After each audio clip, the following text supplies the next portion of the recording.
7. Receber com empatia. Os últimos 4 capítulos descreveram os 4 componentes da CNV: o que observamos, sentimos e do que precisamos, e o que desejamos pedir para enriquecer nossa vida. Agora deixaremos de lado a autoexpressão para aplicar esses mesmos 4 componentes ao processo de prestar atenção no que os outros estão observando, sentindo, precisando e pedindo. Chamamos essa parte do processo de comunicação de receber com empatia. As 2 partes da CNV: expressar-se com honestidade, receber com empatia. Presença. Não faça nada, apenas esteja lá. A empatia é a compreensão respeitosa do que os outros estão vivendo. O filósofo chinês Chuang Tzu afirmou que a verdadeira empatia requer que se escute com todo o ser. Ouvir somente com os ouvidos é uma coisa, ouvir com o intelecto é outra.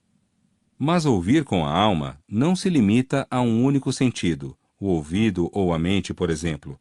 Portanto, ele exige o esvaziamento de todos os sentidos. E quando os sentidos estão vazios, então todo o ser escuta. Então, ocorre uma compreensão direta do que está ali mesmo diante de você, que não pode nunca ser ouvida com os ouvidos ou compreendida com a mente.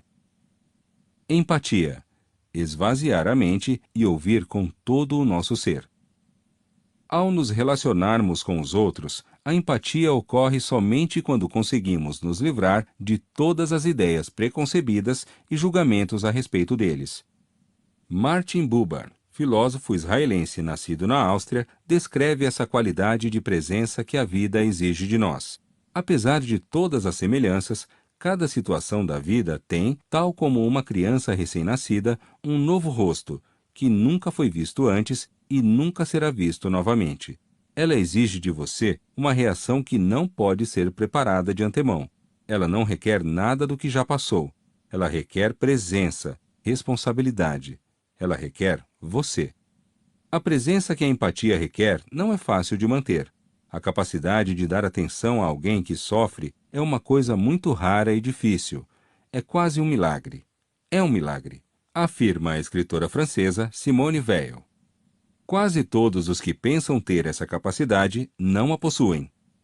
Em vez de empatia, tendemos a ter uma forte premência de dar conselhos ou encorajamento e de explicar nossa própria posição ou sentimento. A empatia, por outro lado, requer que se concentre plenamente a atenção na mensagem da outra pessoa. Damos aos outros o tempo e espaço de que precisam para se expressarem completamente e sentirem-se compreendidos. Há um ditado budista que descreve apropriadamente essa capacidade: não faça nada, só fique sentado. Muitas vezes é frustrante alguém precisar de empatia e nós presumirmos que essa pessoa precisa de encorajamento ou de conselhos para consertar a situação. Aprendi uma lição com minha filha, que me ensinou a verificar se conselhos ou encorajamento são bem-vindos antes de oferecê-los. Um dia, ela estava se olhando no espelho e disse: "Sou feia como um porco." "Você é a criaturinha mais linda que Deus jamais pôs na face da terra", declarei. Ela me lançou um olhar de exasperação e exclamou: "Oh, papai!" e bateu a porta ao sair do quarto. Mais tarde, descobri que ela estava querendo alguma empatia. Em vez de meu encorajamento na hora errada, eu poderia ter perguntado: "Você está se sentindo decepcionada com sua aparência hoje?" Pergunte antes de oferecer conselhos ou estímulo. Minha amiga Holly Humphrey identificou alguns comportamentos comuns que nos impedem de estar presentes o bastante para nos conectarmos aos outros com empatia. A seguir estão alguns exemplos desses obstáculos. Aconselhar. Acho que você deveria... Por que é que você não fez assim? Competir pelo sofrimento. Isso não é nada. Espere até ouvir o que aconteceu comigo. Educar. Isso pode acabar sendo uma experiência muito positiva para você, se você apenas... Consolar. Não foi culpa sua. Você fez o melhor que pôde. Contar uma história. Isso me lembra uma ocasião. Encerrar o assunto. Anime-se. Não se sinta tão mal. Solidarizar-se. Oh, coitadinho. Interrogar. Quando foi que isso começou? Explicar-se. Eu teria telefonado, mas... Corrigir. Não foi assim que aconteceu. No livro Quando Coisas Ruins Acontecem a Pessoas Boas, o rabino Harold Kushner descreve quanto foi doloroso para ele quando seu filho estava morrendo, ouvir as palavras que as pessoas ofereciam no intuito de fazê-lo sentir-se melhor. Ainda mais dolorosa foi a constatação de que durante 20 anos ele estivera dizendo as mesmas coisas a outras pessoas em situação semelhante. Acreditar que temos de consertar situações e fazer outros sentirem-se melhor impede que estejamos presentes. Aqueles de nós no papel de conselheiros ou psicoterapeutas somos especialmente suscetíveis a essa crença. Uma vez, quando eu estava trabalhando com 23 profissionais de saúde mental, pedi que eles escrevessem, palavra por palavra, como eles responderiam a um paciente que dissesse: "Estou me sentindo muito deprimido. Simplesmente não vejo nenhuma razão para continuar vivendo." Recolhi as respostas que eles escreveram e anunciei: "Agora vou ler em voz alta o que cada um de vocês escreveu. Imaginem-se no papel da pessoa que expressou o sentimento de depressão e levantem suas mãos depois de cada frase que vocês ouvirem que lhes dê a sensação de que foram compreendidos." As mãos se levantaram para apenas 3 das 23 respostas. Perguntas como "quando isso começou?" foram a resposta mais comum. Elas dão a aparência de que o profissional está obtendo as informações necessárias para diagnosticar e depois tratar o problema. Na verdade, essa compreensão intelectual de um problema bloqueia o tipo de presença que a empatia requer. Quando estamos pensando a respeito das palavras de alguém, escutando como elas se relacionam com nossas teorias, estamos olhando para as pessoas, mas não estamos com elas. O ingrediente-chave da empatia é a presença. Estamos totalmente presentes com a outra parte e com aquilo pelo que ela está passando. Essa qualidade de presença distingue a empatia da compreensão mental ou da solidariedade. Embora possamos ocasionalmente escolher nos solidarizarmos com os outros ao sentir o que eles sentem, é útil ter consciência de que no momento em que estamos oferecendo nossa solidariedade, não estamos oferecendo nossa empatia. A compreensão intelectual bloqueia a empatia. Procurando escutar sentimentos e necessidades. Na CNV, não importa que palavras as pessoas usem para se expressar, procuramos escutar suas observações, sentimentos e necessidades e o que elas estão pedindo para enriquecer suas vidas. Imagine que você emprestou o carro a um novo vizinho que o procurou numa emergência pessoal. Quando sua família descobre, eles reagem com veemência. Você é um bobo por confiar num completo estranho. O diálogo que veremos daqui a pouco mostra como entrar em sintonia com os sentimentos e necessidades dos familiares, em contraste com 1. Culpar-se por tomar a mensagem como pessoal, e 2. Culpar e julgar a eles. Não importa o que os outros digam, apenas ouvimos o que eles estão: A. Observando, B. Sentindo, C. Necessitando e D. Pedindo. Nessa situação, é óbvio o que a família está observando e ao que está reagindo. O fato de você ter emprestado o carro a um quase desconhecido. Em outras situações, isso pode não ser tão claro. Se um colega nos diz: "Você não é bom para trabalhar em equipe", podemos não saber o que ele está observando, embora possamos quase sempre adivinhar qual o comportamento que deflagrou essa afirmação. O diálogo a seguir, ocorrido num seminário, demonstra a dificuldade de se concentrar nos sentimentos e necessidades dos outros quando estamos acostumados a assumir a responsabilidade por seus sentimentos e a tomar as mensagens como pessoais. A mulher no diálogo queria aprender a ouvir os sentimentos e necessidades por trás de algumas afirmações do marido. Sugeri que ela adivinhasse seus sentimentos e necessidades e depois os confirmasse com ele. Declaração do marido: "De que adianta conversar com você? Você nunca escuta." Mulher: "Você está insatisfeito comigo?" Eu: "Quando você diz comigo, está implicando que os sentimentos dele são o resultado do que você fez. Eu preferiria que você perguntasse: você está insatisfeito porque estava precisando de...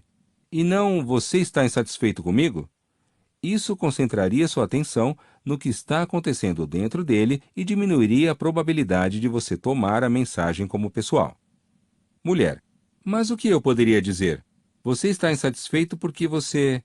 Porque você o quê? Eu. Pegue sua pista a partir do conteúdo da mensagem do marido. De que adianta conversar com você? Você nunca escuta. Do que é que ele está precisando e não está conseguindo quando diz isso? Mulher, procurando demonstrar empatia com as necessidades que estão sendo expressas através da mensagem do marido. Você está se sentindo infeliz porque acha que eu não o compreendo? Eu. Observe que você está se concentrando no que ele está sentindo, e não no que ele está precisando. Acredito que você achará as pessoas menos ameaçadoras se escutar do que elas precisam, e não do que elas estão pensando a seu respeito. Em vez de ouvir que ele está infeliz porque acha que você não o escuta, concentre-se no que ele está precisando, dizendo: você está infeliz porque sente necessidade de... Mulher, tentando de novo. Você está infeliz porque sente necessidade de ser escutado? Eu. Era isso que eu estava pensando. Faz alguma diferença para você ouvi-lo dessa maneira? Mulher. Definitivamente sim. Uma grande diferença. Vejo o que está acontecendo com ele sem ouvir que eu fiz qualquer coisa errada. Preste atenção às necessidades dos outros, e não ao que eles estão pensando de você. Parafraseando. Depois de concentrarmos nossa atenção no que os outros estão observando, sentindo, necessitando e no que eles estão pedindo para enriquecer a própria vida, podemos desejar-lhes dar um retorno, parafraseando o que compreendemos. Quando abordamos a questão dos pedidos, capítulo 6, discutimos como pedir essa confirmação. Agora veremos como oferecê-la aos outros. Se recebemos com precisão a mensagem da outra pessoa, nossa paráfrase confirmará isso para ela. Por outro lado, se nossa paráfrase estiver incorreta, a pessoa terá a oportunidade de corrigi-la. Outra vantagem de escolhermos repetir a mensagem para a outra pessoa é que isso lhe dá tempo para refletir no que disse e uma oportunidade de mergulhar mais profundamente em si mesma. A CNV sugere que nossa paráfrase tome a forma de perguntas que revelem nossa compreensão, ao mesmo tempo que estimulam quaisquer correções necessárias da parte da outra pessoa. As questões podem se concentrar em: A. O que os outros estão observando? Você está reagindo à quantidade de noites em que estive fora na semana passada? B. Como os outros estão se sentindo e quais as necessidades que estão gerando esses sentimentos? Você está magoado porque gostaria de receber mais reconhecimento por seus esforços do que obteve? C. O que os outros estão pedindo? Você está querendo que eu exponha meus motivos para ter dito o que disse? Essas perguntas requerem que procuremos perceber o que está acontecendo dentro das outras pessoas ao mesmo tempo que as estimulam a corrigir-nos, se o que percebemos não for correto. Observe a diferença entre as perguntas acima e estas abaixo. A. Você está se referindo a qual atitude minha? B. Como você está se sentindo? Por que você está se sentindo assim? C. O que você quer que eu faça? Esse segundo grupo de perguntas solicita informações sem antes se conectar com a realidade afetiva da outra pessoa. Embora elas possam parecer ser a maneira mais direta de nos ligarmos ao que está acontecendo dentro da outra pessoa, descobri que perguntas como essas não são o caminho mais seguro para obter as informações que buscamos. Muitas delas podem dar às pessoas a impressão de que somos um professor inquirindo-os ou um psicólogo em terapia.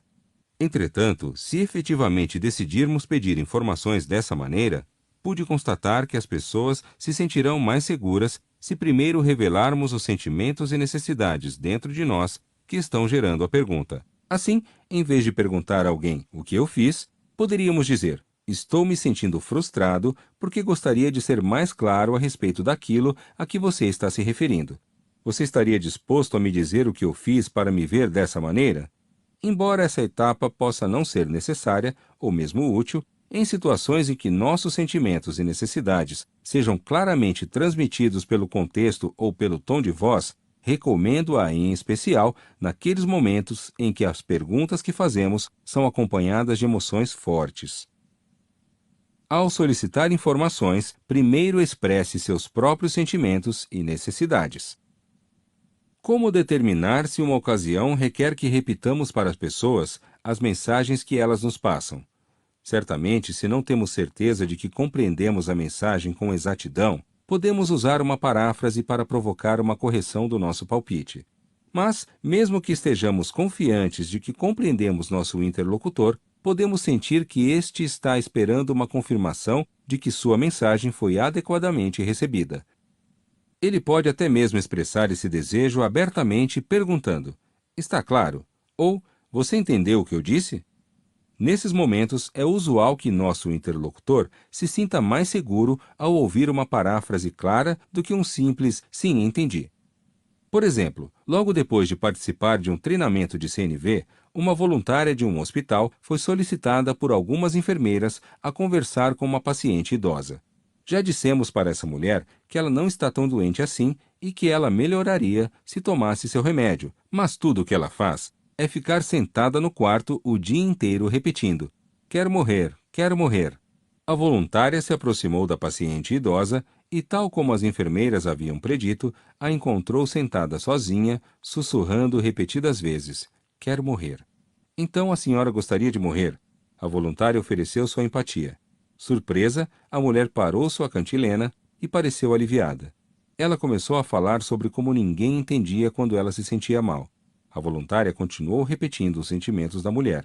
Não demorou muito para o diálogo ficar tão cheio de calor humano que elas estavam sentadas com os braços envolvidos uns nos outros.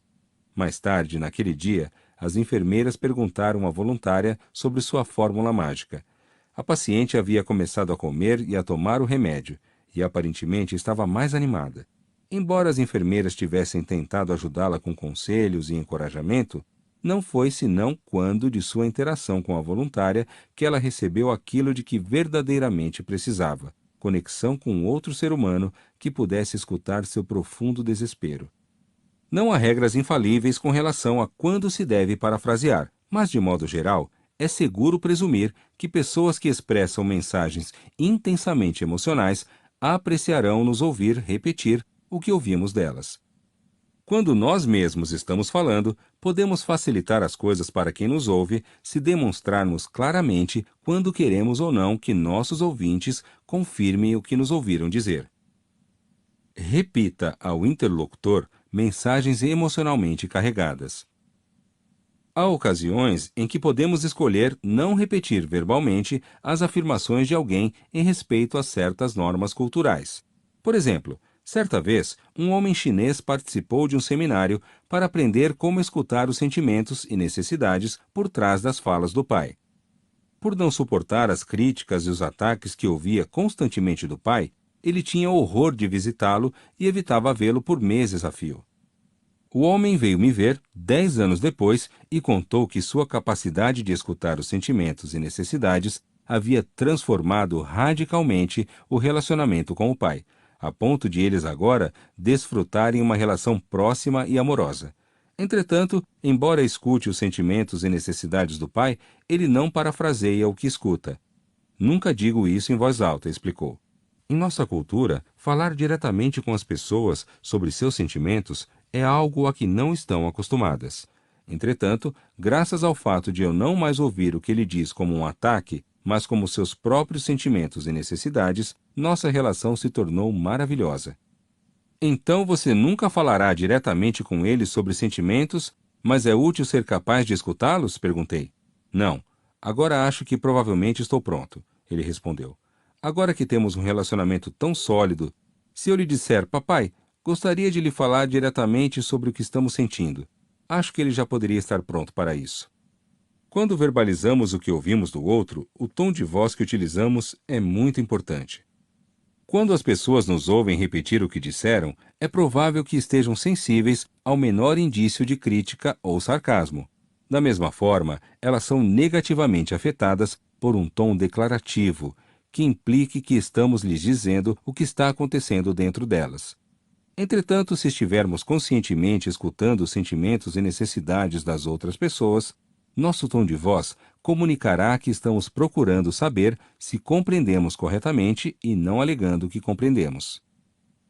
Só parafraseie quando isso contribuir para maior compaixão e entendimento. Também precisamos estar preparados para a possibilidade de que a intenção por trás de nossa paráfrase seja mal interpretada. "Não me venha com essa baboseira de psicologia", a pessoa pode nos dizer. Se isso acontecer, podemos continuar a nos concentrar nos sentimentos e necessidades de nosso interlocutor. Talvez vejamos nesse caso que ele não confia em nossas motivações e precisa de mais compreensão de nossas intenções antes de ser capaz de apreciar ouvir nossas paráfrases. Como já vimos, todo tipo de crítica, ataque, insulto e julgamento desaparece quando concentramos nossa atenção em ouvir os sentimentos e necessidades por trás de uma mensagem. Quanto mais praticarmos isso, mais perceberemos uma verdade simples. Por trás de todas essas mensagens que permitimos que nos intimidem, estão simples indivíduos com necessidades insatisfeitas, pedindo que contribuamos para seu bem-estar. Quando recebemos as mensagens com essa consciência, nunca nos sentimos desumanizados pelo que os outros têm a nos dizer. Somente nos sentimos desumanizados quando nos enredamos em imagens pejorativas de outras pessoas ou pensamentos negativos sobre nós mesmos. Por trás de mensagens intimidadoras estão simplesmente pessoas pedindo para satisfazermos suas necessidades. Como diz o escritor e mitólogo Joseph Campbell, temos de esquecer a preocupação com o que os outros vão pensar de nós se quisermos estar em harmonia. Começamos a sentir essa harmonia quando mensagens que anteriormente recebíamos como críticas ou culpa começam a ser vistas como os presentes que são, oportunidades de ajudar as pessoas que estão sofrendo. Uma mensagem difícil se torna uma oportunidade de enriquecer a vida de alguém. Se acontecer com frequência desconfiarem de nossas motivações e de nossa sinceridade quando parafraseamos suas palavras, podemos precisar examinar nossas próprias intenções mais de perto. Talvez estejamos repetindo e acionando os recursos da CNV de maneira mecânica, sem manter uma clara consciência de nosso propósito. Podemos nos perguntar, por exemplo, se estamos mais empenhados em aplicar o processo corretamente do que em nos ligarmos ao ser humano à nossa frente. Ou, talvez, mesmo que estejamos usando a CNV em sua forma, nosso único interesse seja mudar o comportamento da outra pessoa. Algumas pessoas resistem a parafrasear, considerando isso uma perda de tempo. Um subprefeito explicou durante uma sessão prática: "Sou pago para dar fatos e soluções, não para sentar e fazer psicoterapia com cada um que entra em meu escritório." Esse mesmo subprefeito, porém, estava sendo confrontado por cidadãos indignados, que iam vê-lo com suas preocupações apaixonadas e saíam insatisfeitos por não terem sido escutados. Alguns desses cidadãos, mais tarde, me confessaram: "Quando você vai ao escritório dele, ele lhe dá um monte de fatos, mas você nunca sabe se ele o escutou primeiro. Quando isso acontece, você começa a não confiar mais nos dados que ele apresenta." Parafrasear tende a poupar tempo, não a desperdiçá-lo. Estudos de negociações trabalhistas demonstram que o tempo necessário para atingir a solução do conflito é reduzido à metade quando cada negociador concorda, antes de responder, em repetir precisamente o que o interlocutor anterior disse. Parafrasear poupa tempo. Lembro-me de um homem que no início estava cético quanto ao valor da paráfrase. Ele e a esposa estavam participando de um seminário de CNV numa época em que seu casamento estava sendo afetado por problemas sérios. Durante o seminário, a esposa disse a ele: "Você nunca me escuta." "Escuto sim," ele respondeu. "Não, você não escuta." Dirigi-me então ao marido: "Receio que você tenha acabado de dar razão a ela. Você não respondeu de uma maneira que a faça saber que você estava escutando o que ela dizia." Ele ficou intrigado com o que eu estava querendo dizer, de modo que pedi permissão para interpretar o papel dele. Permissão esta que deu de bom grado, já que não estava tendo muito sucesso naquilo. Sua esposa e eu tivemos então o seguinte diálogo: "Esposa, você nunca me escuta." Eu, no papel do marido: "Parece que você está terrivelmente frustrada porque gostaria de sentir uma ligação maior entre nós quando conversamos." A mulher se debulhou em lágrimas quando finalmente recebeu essa confirmação de que ela tinha sido compreendida. Virei-me para o marido e expliquei: "Acredito que isso seja o que ela vem dizendo a você que precisa, um retorno de seus sentimentos e necessidades, como uma confirmação de que ela foi ouvida." O marido pareceu pasmo. "Isso é tudo o que ela queria?" Ele perguntou, não acreditando que algo tão simples pudesse ter tido impacto tão grande na esposa. Pouco tempo depois, ele pôde experimentar em primeira mão essa satisfação. quando a esposa lhe repetiu uma frase que ele tinha dito com grande intensidade emocional. Saboreando a paráfrase da esposa, ele olhou para mim e declarou: "É válido. É uma experiência pungente receber uma prova concreta de que alguém está conectado a nós com empatia." Mantendo a empatia. Recomendo permitir que os outros tenham ampla oportunidade de se expressar antes de começar a propor soluções ou solicitar ajuda. Quando procedemos depressa demais com relação ao que as pessoas estão nos pedindo, podemos não transmitir interesse genuíno por seus sentimentos e necessidades. Em vez disso, as pessoas podem ter a impressão de que estamos com pressa de nos livrarmos delas ou de dar uma solução paliativa a seu problema. Além disso, uma mensagem inicial é muitas vezes como a ponta de um iceberg. Ela pode ser seguida de sentimentos ainda não expressos, mas relacionados, e não raro, mais poderosos. Mantendo nossa atenção concentrada no que está acontecendo dentro dos outros, oferecemos a eles uma chance de explorar e expressar seu eu interior com profundidade. Nós interromperíamos esse fluxo se desviássemos nossa atenção muito rapidamente para seu pedido ou para nosso próprio desejo de nos expressarmos. Suponha que uma mãe nos procure dizendo: "Meu filho está impossível. Não importa o que eu lhe diga para fazer, ele não escuta." Poderíamos demonstrar o que ouvimos dos seus sentimentos e necessidades, dizendo: "Parece que você está desesperada e gostaria de encontrar algum modo de se comunicar com seu filho." Uma paráfrase como essa frequentemente encoraja a pessoa a olhar para dentro de si. Se verbalizamos adequadamente seu sentimento, a mãe poderia abordar outros sentimentos. "Talvez seja minha culpa. Estou sempre gritando com ele." Como ouvintes, poderíamos continuar a acompanhar os sentimentos e necessidades que estão sendo expressos e dizer, por exemplo: "Você está se sentindo culpada porque às vezes gostaria de ter sido mais compreensiva do que tem sido com ele?" Se a mãe continuar a se sentir compreendida em função de nossas repetições, ela poderá avançar ainda mais para dentro de seus sentimentos e declarar: "Sou um fracasso como mãe." Continuamos a acompanhar os sentimentos e necessidades que estão sendo expressos. Então, você está se sentindo desestimulada e gostaria de se relacionar de forma diferente com ele? Persistimos nesse modo até que a pessoa tenha esgotado todos os seus sentimentos com relação a esse assunto. Permanecendo em empatia, permitimos que nossos interlocutores atinjam níveis mais profundos de si mesmos. Que evidências podemos ter de que entramos adequadamente em empatia com a outra pessoa? Em primeiro lugar, quando alguém percebe que tudo o que está acontecendo dentro de si recebeu plena compreensão empática, sente-se aliviado. Podemos tomar consciência desse fenômeno ao percebermos um correspondente alívio da tensão em nosso corpo. Um segundo sinal, ainda mais óbvio, é que a pessoa para de falar. Se não temos certeza de ter dedicado tempo suficiente ao processo, podemos perguntar: "Há algo mais que você gostaria de dizer?" Sabemos que a pessoa que fala recebeu empatia quando a. Há um alívio de tensão, ou b. O fluxo de suas palavras chega ao fim. Quando a dor bloqueia nossa capacidade de oferecer empatia. É impossível dar algo a alguém se nós próprios não o temos.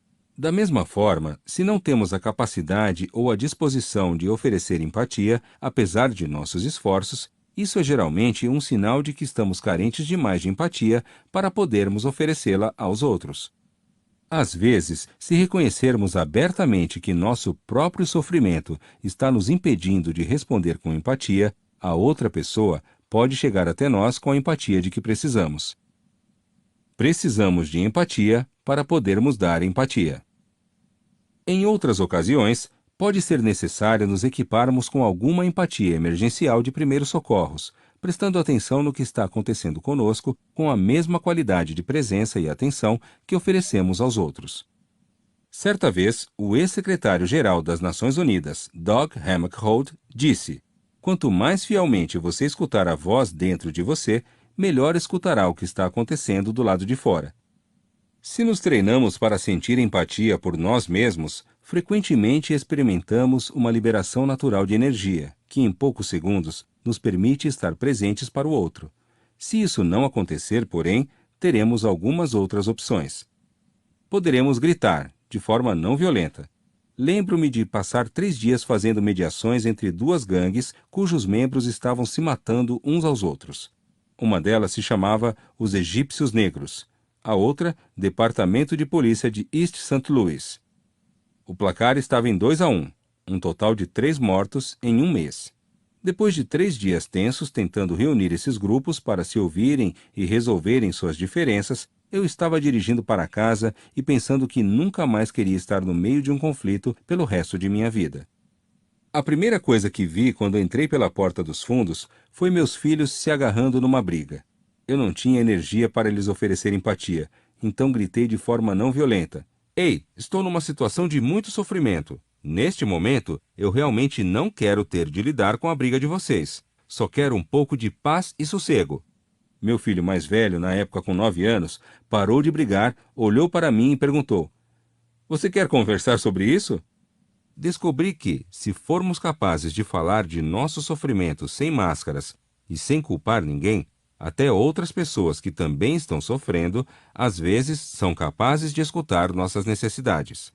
É claro que eu não ia querer gritar: Qual é o problema com vocês? Vocês não sabem se comportar melhor? Acabei de chegar em casa depois de um dia duro.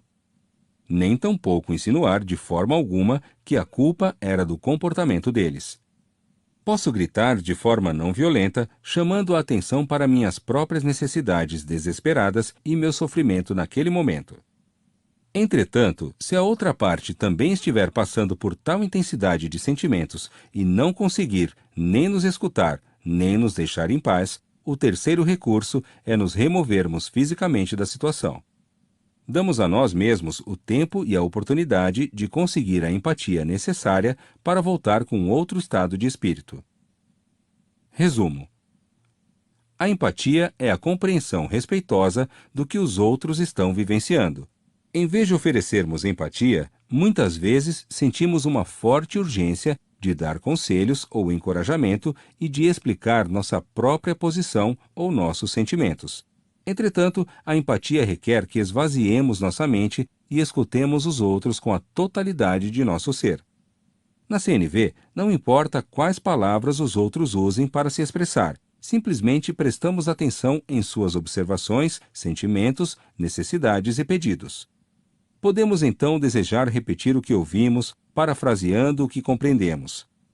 Permanecemos assim em empatia, permitindo que os outros tenham ampla oportunidade de se expressar antes de começar a propor soluções ou pedir por amparo.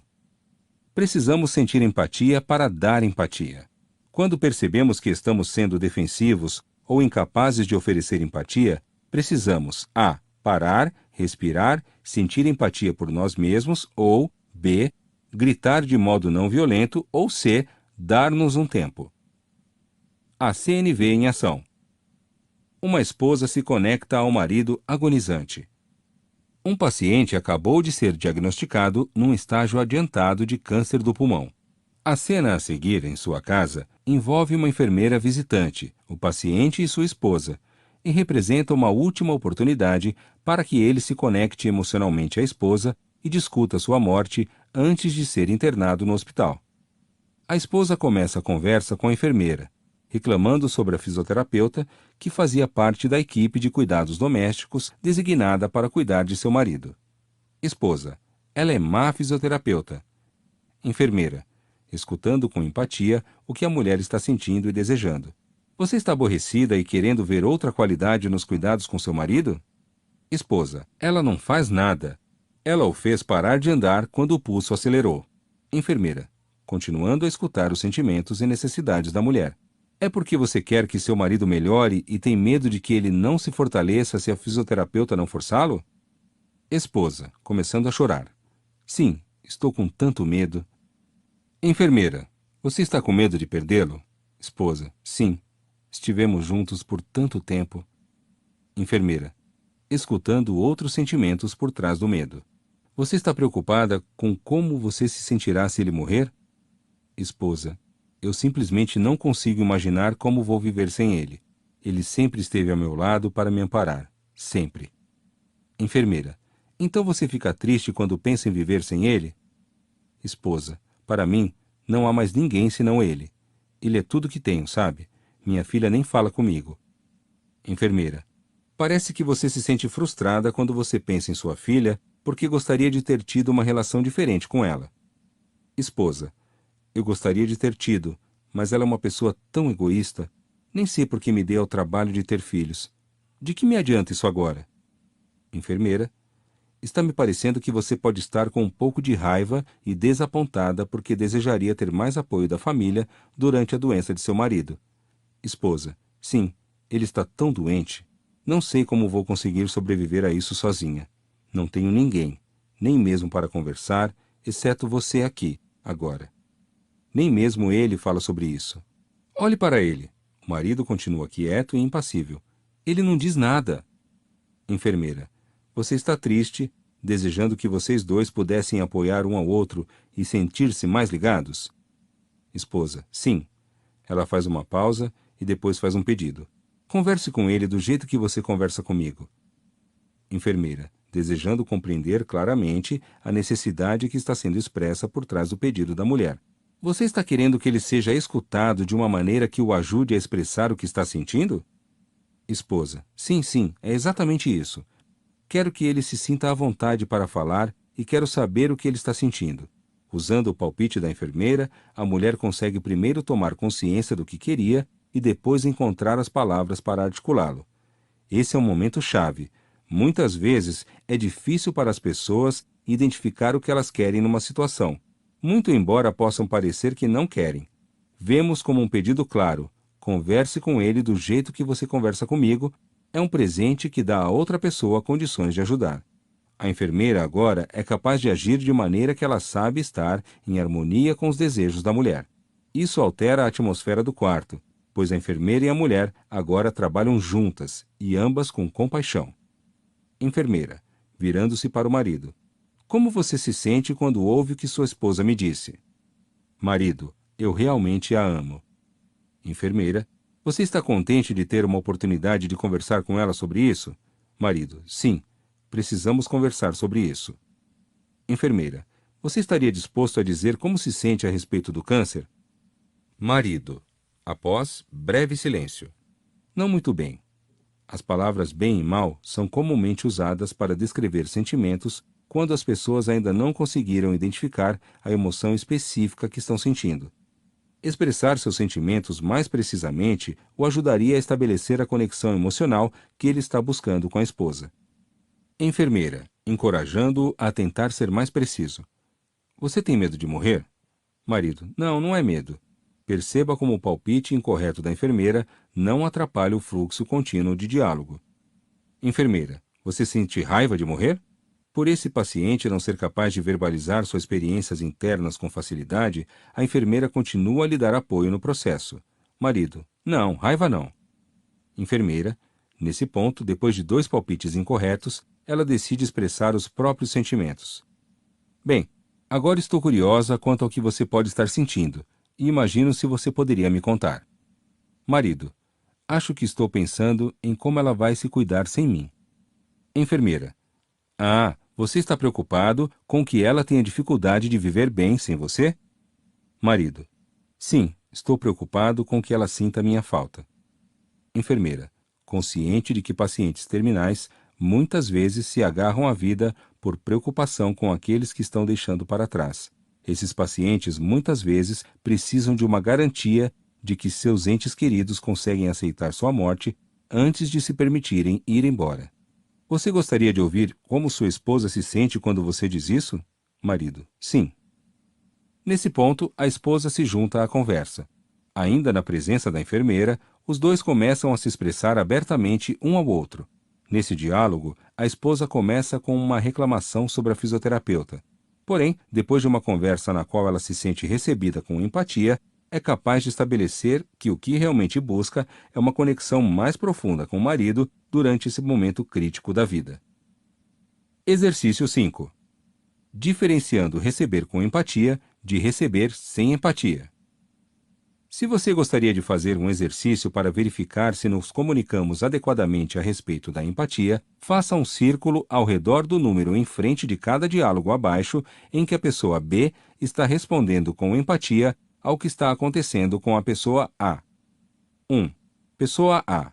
Como eu pude fazer algo tão estúpido? Pessoa B. Ninguém é perfeito. Você está sendo muito duro consigo mesmo. 2. Pessoa A. Se você me perguntar, acho que devíamos mandar todos esses imigrantes de volta ao lugar de onde vieram. Pessoa B. Você realmente acha que isso resolveria alguma coisa? 3. Pessoa A. Você não é Deus. Pessoa B. Você está se sentindo frustrado porque gostaria que eu admitisse que há outras maneiras de interpretar esse assunto? 4. Pessoa A. Você acha muito natural que eu faça tudo para você. Fico imaginando o que você faria sem mim. Pessoa B. Isso não é verdade. Eu valorizo o que você faz por mim. 5. Pessoa A. Como você pôde me dizer uma coisa dessas? Pessoa B. Você está magoado porque eu disse aquilo? 6. Pessoa A. Estou furiosa com meu marido. Ele nunca está por perto quando preciso dele. Pessoa B. Você acha que ele deveria estar mais próximo do que costuma estar? 7. Pessoa A. Detesto quando engordo. Pessoa B. Talvez fazer umas corridas ajudasse. 8. Pessoa A. Estou uma pilha de nervos com o planejamento do casamento de minha filha. A família do noivo não está ajudando. Quase todos os dias eles mudam de ideia sobre que tipo de casamento querem. Pessoa B. Então você está nervosa com os preparativos e gostaria que a família do futuro genro tivesse mais consciência das complicações que a indecisão deles causa para você? 9. Pessoa A. Quando meus parentes aparecem sem avisar com antecedência, sinto-me invadida. Isso me lembra como meus pais costumavam não levar em conta minhas necessidades e planejavam coisas para mim. Pessoa B. Sei como você se sente. Eu costumava me sentir assim também. 10. Pessoa A. Estou decepcionado com seu desempenho. Eu queria que seu departamento tivesse dobrado sua produção no mês passado. Pessoa B. Compreendo que você esteja decepcionado, mas tivemos muitas faltas por motivos de doença. Aqui estão minhas respostas para o exercício 5. 1. Não circulei esse número, porque entendo a pessoa B oferecendo o encorajamento e não recebendo com empatia o que a pessoa A está expressando. 2. Vejo a pessoa B tentando educar a pessoa A, em vez de receber com empatia o que esta está expressando. 3. Se você circulou esse número, concordamos. Vejo a pessoa B recebendo com empatia o que a pessoa A está expressando. 4. Vejo a pessoa B discordando e se defendendo, e não recebendo com empatia o que está acontecendo com a pessoa A. 5. Vejo a pessoa B assumindo a responsabilidade pelos sentimentos da pessoa A e não recebendo com empatia o que está acontecendo com esta. A pessoa B poderia ter dito: você está magoado porque queria que eu tivesse concordado em fazer o que você me pediu? 6. Se você circulou esse número, concordamos em parte. Vejo a pessoa B receptiva aos pensamentos da pessoa A. No entanto, acredito que nos conectamos mais profundamente quando recebemos os sentimentos e necessidades que estão sendo expressos em vez dos pensamentos. Assim, eu teria preferido que a pessoa B tivesse dito: então você está furiosa porque gostaria que ele estivesse por perto mais vezes do que costuma estar? 7. Vejo a pessoa B aconselhando a pessoa A e não recebendo com empatia o que está acontecendo com ela. 8. Se você circundou esse número, estamos de acordo. Vejo a pessoa B recebendo com empatia o que a pessoa A está expressando. 9. Em minha opinião, a pessoa B presumiu que compreendeu o que a pessoa A disse e está falando sobre seus próprios sentimentos. Ela não está recebendo com empatia o que está acontecendo com a pessoa A. 10. Vejo que a pessoa B começa a se concentrar nos sentimentos da pessoa A, mas em seguida passa a se explicar.